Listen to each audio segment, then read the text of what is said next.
ఇవాళ డ్యూటీ వచ్చి మన కనుపూరు ఎక్కడంటే మన ఉమ్మడి నెల్లూరు జిల్లాలోని మన బీచ్ ఒడ్డునే ఉంటుంది అమ్మవారు అయితే చెంగాలమ్మ అని పిలుస్తారు ఇక్కడ.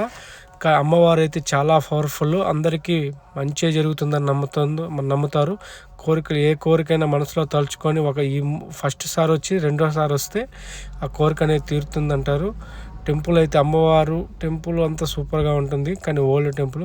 చూసారా అమ్మవారు ఎలా ఉన్నారో? అమ్మవారు కూడా పర్మిషన్ తీసుకొని నేను షార్ట్ వీడియో ఫోటో తీసుకుంటానని చెప్పి వీడియోనే తీశాను. చూడండి అమ్మవారు అయితే ఇక్కడ చాలా బాగుంటున్నారు, చాలా నమ్ముతారు అందరూ అమ్మవారిని. బాగుంటుంది. ఎవరైనా ఈ వీడియో చూసిన వాళ్ళు మీకు పాసిబిలిటీ ఉంటే చెంగాలమ్మ నెల్లూరు డిస్టిక్ అని కొట్టారంటే కనుపూరు చెంగాలమ్మ అన్నారంటే ఎవరు అడిగినా చెప్తారు నెల్లూరు డిస్టిక్లో ఉంటుందని. ఇక్కడ నియరెస్ట్ కూడా బీచ్ కూడా ఉంటుంది ఒక 7 కిలోమీటర్స్లో. మేము ఈరోజు సంక్రాంతి 3వ రోజు వచ్చాము. ఇక్కడ ఉత్సవాలు బాగానే జరుగుతున్నాయి.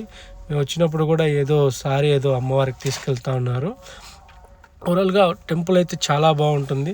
చూసారా రాగి చెట్టు మన విజయవాడ దుర్గమ్మ గుడిలో ఎలా ఉంటుందో అలాగే ఉంటుంది రాగి చెట్టు గుడి లోపల. మేము చాలా ఖాళీగా ఉంది. మామూలుగా జాతర అనేది బ్రహ్మాండంగా చేస్తారు ఇక్కడ. చెంగాలమ్మ టెంపుల్ అంటే కనుపూరు చెంగాలమ్మ టెంపుల్ అంటే చాలా ఫేమస్. కోరికలు ఇక్కడ మన ముడుపులు, పిల్లలు లేని వాళ్ళకి ముడుపులు అవన్నీ కట్టినా కానీ చాలా బాగా నమ్మిన వాళ్ళకి నమ్మినట్టు చూస్తుందంట అమ్మవారు.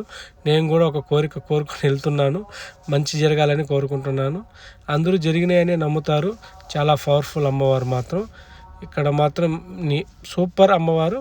విజిట్ చేయండి ఖచ్చితంగా. ఈ వీడియో చూసిన వాళ్ళు దగ్గరగా ఉన్నవాళ్ళు మన తిరుపతి జిల్లా, నెల్లూరు జిల్లా వాళ్ళు. చూసారు, చెప్పాను కదా ఇక్కడ ఉత్సవాలు జరుగుతున్నాయని.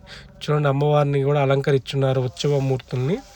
ఇక్కడ చూడండి కోలాటాలు కూడా ఆడుతున్నారు. ఎవరో ఉత్సవాలు జరుగుతున్నాయి కాబట్టి కోలాటాలు కూడా ఆడుతున్నారు చూడండి.